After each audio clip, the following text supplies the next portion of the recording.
मुंबई ठाणे महापालिका निवडणुकीत शिवसेनाच मोठा भाऊ असल्याचा दावा उपमुख्यमंत्री एकनाथ शिंदे यांनी केलाय।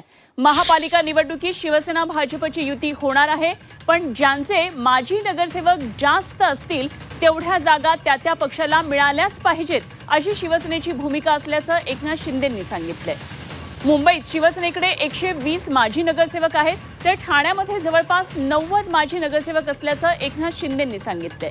राज्यात नागपूर, पुणे या महापालिकांमध्ये भाजपची ताकद जास्त आहे आणि तिथे भाजप मोठा भाऊ असल्याचं त्यांनी सांगितलंय। या न्यायानं मुंबई आणि ठाण्यात शिवसेनाच महायुतीतला मोठा भाऊ असल्याचं शिंदेंनी सांगितलंय। नगर परिषद निवडणुकीत भाजप शिवसेना संघर्ष टीपेला पोहोचला असताना मुंबई ठाण्याच्या जागा वाटपाचा मुद्दा पुढे करून एकनाथ शिंदेंनी आता एका नव्या संघर्षाला तोंड फोडलंय।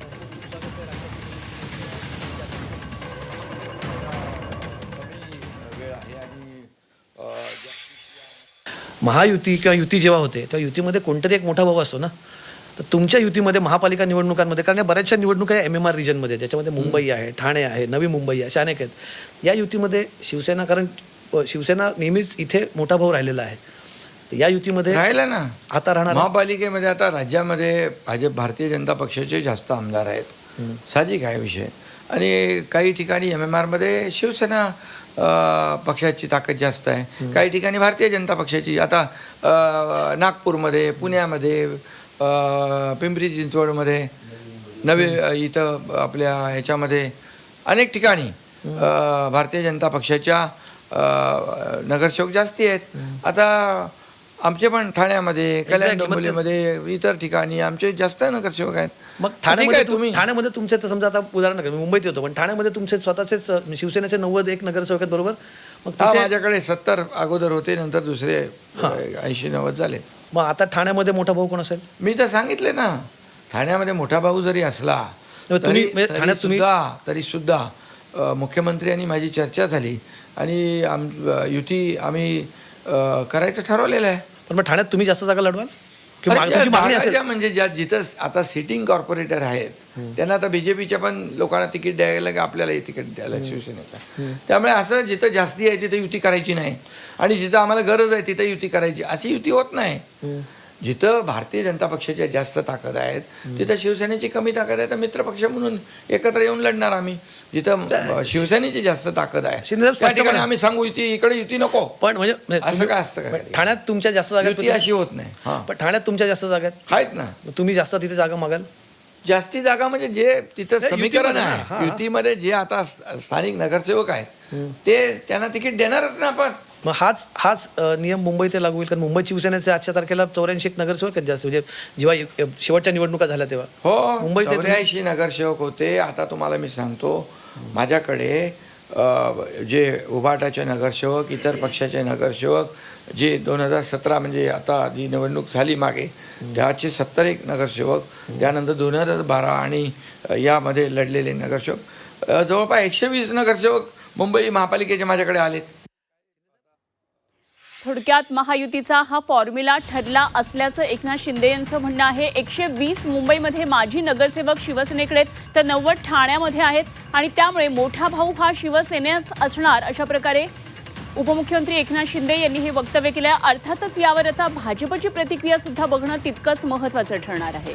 टू द पॉइंट या विशेष मुलाखतीमध्ये एकनाथ शिंदे यांनी हा दावा केलाय। महायुतीमध्ये मोठा भाऊ मुंबई आणि ठाण्यामध्ये हा शिवसेनाच असणार असं ठरलेलं आहे, अशा प्रकारे एकनाथ शिंदे यांनी हे वक्तव्य केलंय।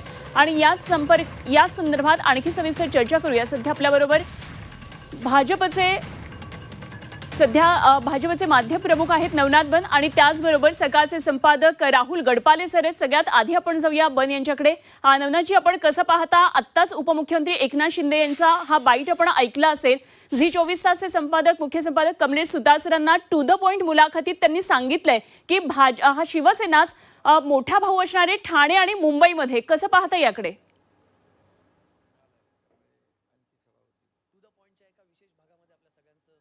अद्याप व्हायचं आहे। मुंबई महापालिकेची निवडणूक देखील अद्याप अनाऊन्स झालेली नाही।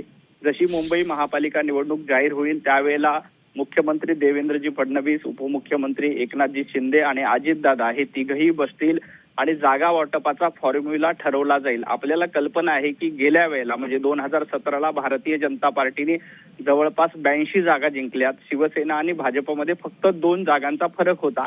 त्यामुळे मोठा भाऊ छोटा भाऊ असा मतभेद काहीही नाही. जागा कशा पद्धतीने जिंकता येईल, इलेक्ट्रिक मेरिटवर हे सगळं जागा वाटप होणार आहे. आणि याबद्दल महायुतीमध्ये अजिबात मतभेद नाहीत. प्रत्येक पक्षाला वाटतं की आपल्याला जागा जास्त मिळाव्यात. भारतीय जनता पार्टीच्या कार्यकर्त्यांची नेत्यांची अपेक्षा असते की आपल्याला महापालिकेला जास्त जागा मिळाव्या. तशीच शिंदे सेनेची शिवसेनेची देखील तीच अपेक्षा असते की आपल्या कार्यकर्त्यांना जास्त संधी मिळावी. परंतु हा मतभेदाचा मुद्दा अजिबात होणार नाही. आमचे तिन्ही नेते एकत्र बसतील आणि जागा वाटपाचा फॉर्म्युला निश्चित काढतील. आता तरी मुंबई महापालिकेमध्ये भारतीय जनता पार्टीची ताकद मोठी आहे. भारतीय जनता पार्टीचे सर्वाधिक आमदार पण माजी नगरसेवक जास्त हे शिवसेनेकडे आहेत आणि आता एकनाथ शिंदे तेच म्हटलेत की ज्यांच्याकडे अधिक माजी नगरसेवकांचं बळ आहे तो मोठा भाऊ असेल. आता आपण आमदारकीची विधानसभेची निवडणूक झाली. या विधानसभेच्या निवडणुकीमध्ये मुंबईमध्ये सर्वाधिक भारतीय जनता पार्टीचे आमदार आहेत. तो रेशो लावला तर आपण बघता की सगळ्यात जास्त भारतीय जनता पार्टीकडे जागा येतील. परंतु अद्याप फॉर्म्युला ठरला नाही.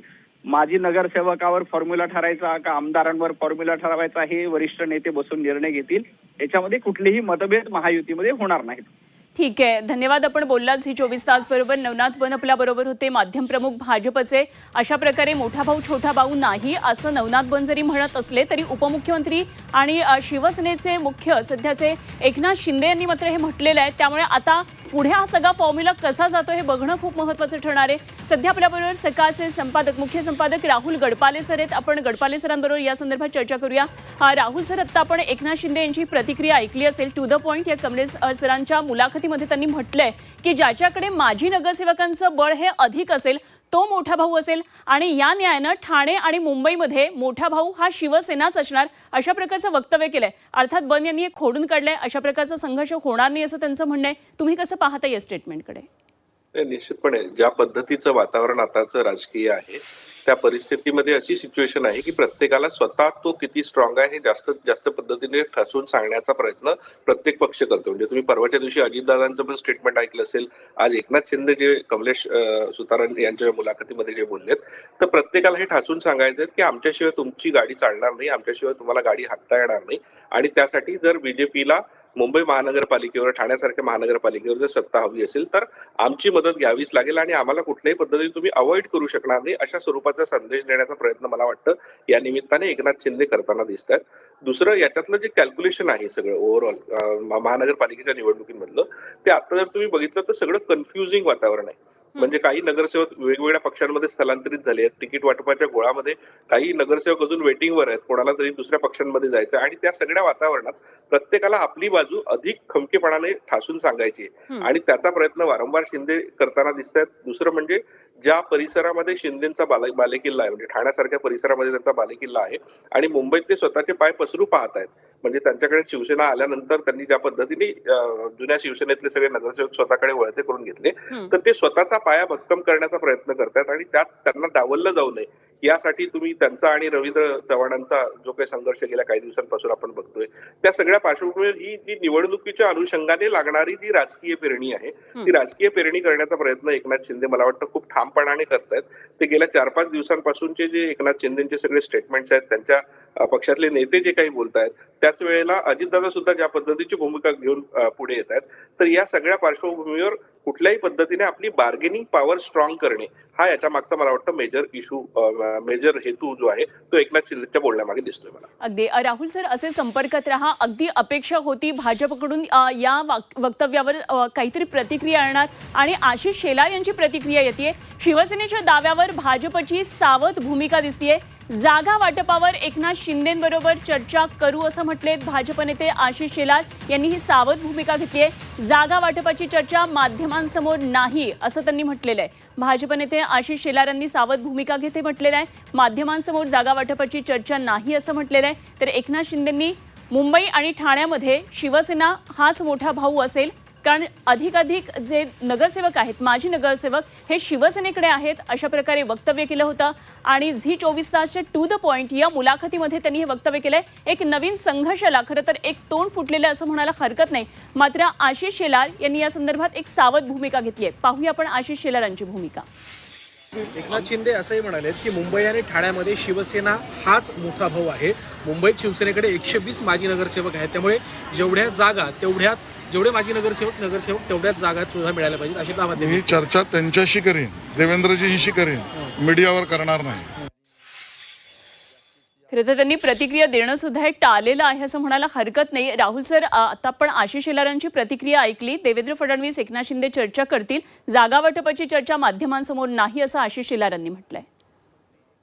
तर मला वाटतं की ओव्हरऑल जी आता जी सिच्युएशन आहे त्या सिच्युएशन मध्ये कुठल्याही परिस्थितीत मुंबई महापालिका हा भारतीय जनता पक्षासाठीचा सगळ्यात मोठा विषय आहे. जर त्यांना महाराष्ट्रावर आणि एकंदरीत महाराष्ट्रातल्या राजकारणावर जर कंट्रोल पाहिजे तर फक्त राज्यात सत्ता असून चालत नाही, तर मुंबई महानगरपालिकेसारखी एखाद्या राज्याचं बजेट असणारी महानगरपालिका स्वतःच्या ताब्यात असावी. तर या दृष्टीने त्यांचे प्रयत्न सुरू आहेत आणि त्यासाठीचं बेसिक प्लॅनिंग सुद्धा बीजेपीने खूप चांगल्या पद्धतीने केलंय असं म्हणायला मुळीच हरकत नाही.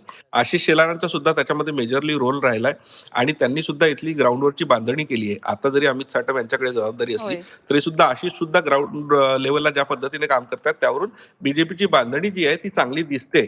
पण त्या परिस्थितीत या संदर्भातले जे निर्णय मला वाटतं की ते फक्त हे 3 नेते सुद्धा बसून घेऊ शकणार नाही. कदाचित देवेंद्र फडणवीस, एकनाथ शिंदे आणि अजित पवार हे एकत्र बसतील आणि चर्चा करतील.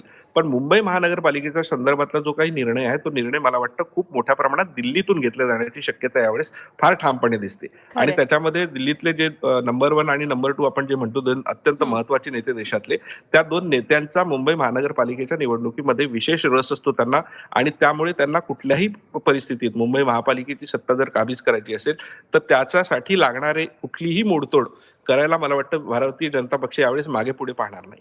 खरं राहुल सर, अत्यंत महत्त्वाचा खरं तर तुम्ही हा मुद्दा सांगितलात की दिल्लीवाल्यांचं विशेष लक्ष हे मुंबईकडे आहे आणि आपण यापूर्वी सुद्धा अनेकदा पाहिलंय अमित शहांच्या मुंबई भेटीगाठी, त्यातले दौरे आणि त्याचप्रमाणे मुंबईतले राजकारणामध्ये, स्थानिक राजकारणामध्ये सुद्धा ते बऱ्यापैकी बघत असतात आणि ते म्हटलेले सुद्धा आहेत काही दिवसांपूर्वी, मुंबईवर आणि महाराष्ट्राच्या राजकारणावर माझं बारीक लक्ष आहे. त्यामुळे दिसतंच आहे की एकंदरीतच येणाऱ्या निवडणुकांमध्ये किती मोठा हस्तक्षेप असू शकतो किंवा किती मोठे डिसिजन हे दिल्लीमधून होऊ शकतात. खूप खूप धन्यवाद आपण दिलेल्या सगळ्या सविस्तर माहितीसाठी आणि केलेल्या चर्चेसाठी. राहुल गडपाले, सकाळचे संपादक, आपल्याबरोबर होते.